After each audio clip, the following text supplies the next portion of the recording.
Hi అండి, నమస్తే. ఎలా ఉన్నారు? అందరూ బాగున్నారా? ఇవాళ నేను తోటకూర పప్పు చేస్తున్నాను. నేను చేసే విధానం మీకు చూపిస్తున్నాను. టేస్ట్ మాత్రం సూపర్గా ఉంటుంది, హోటల్ స్టైల్లో ఉంటుంది. ఫస్ట్గా కందిపప్పును బాగా కడిగి తీసుకురావాలి. తర్వాత దాంట్లో పచ్చిమిర్చి, టమోటో యాడ్ చేసుకోవాలి. ఆ రెండు యాడ్ చేసుకున్న తర్వాత పసుపు, సాల్ట్ అండ్ సాంబార్ పొడి యాడ్ చేసుకోవాలి. ఇవన్నీ యాడ్ చేసుకున్న తర్వాత కరివేపాకు కూడా యాడ్ చేసుకోవాలి.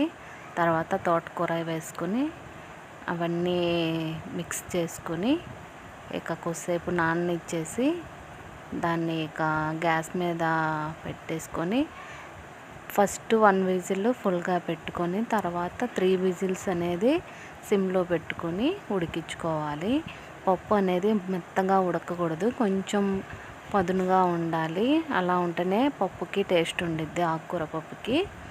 నేను అలాగే చేసుకుంటాను. ఇక పప్పు ఉడికిన తర్వాత మనము మెత్తగా స్మాష్ చేసుకోవాల్సిన పని లేదు. చెప్పా కదా, కొంచెం లైట్గా మనము రోజు యూజ్ చేసుకునే గరిటె ఉండిద్ది కదా, గరిటెతో కొంచెం తిప్పాలి పప్పుని. ఊరికి అలా తిప్పేసి వదిలేయాలి. ఇక దానికి మనము పోపు అనేది యాడ్ చేసుకోవాలి. నేను ఇక్కడ పప్పుని ఉడకపెట్టుకున్నాను, ఇలా చూసారు కదా. ఫస్ట్ నేను మా బాబు కోసమని కారం వేయలేదు. మా బాబుకు పప్పు తీసిన తర్వాత ఇప్పుడు నేను కారం అనేది యాడ్ చేసుకుంటున్నాను. ఇది వేసిన తర్వాత ఇంకో 2 విజిల్స్ పెట్టుకొని తీసేయాలి.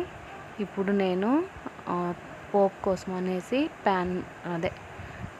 దబ్బరా పెట్టుకొని దబ్బరాలో ఆయిల్ వేసుకుంటున్నాను. ఆయిల్ వేసుకొని హీట్ అయిన తర్వాత ఎండుమిర్చిని మధ్యకు తుంచుకొని దాంట్లో ఉండే సీడ్స్ మనము ఇలా చేసుకోవాలి.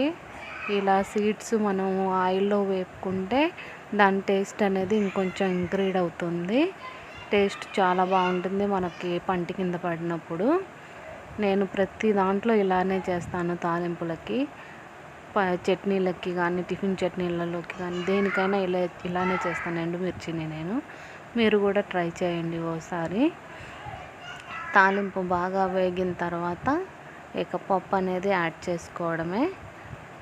ఇక పప్పు అనేది యాడ్ చేసుకున్న తర్వాత వెంటనే గ్యాస్ ఆపేసుకోవాలి.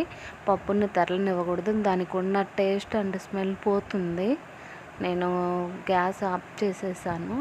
నా పప్పు ఇలా ఉంది. నా వీడియోస్ మీకు నచ్చితే please like and subscribe to my channel.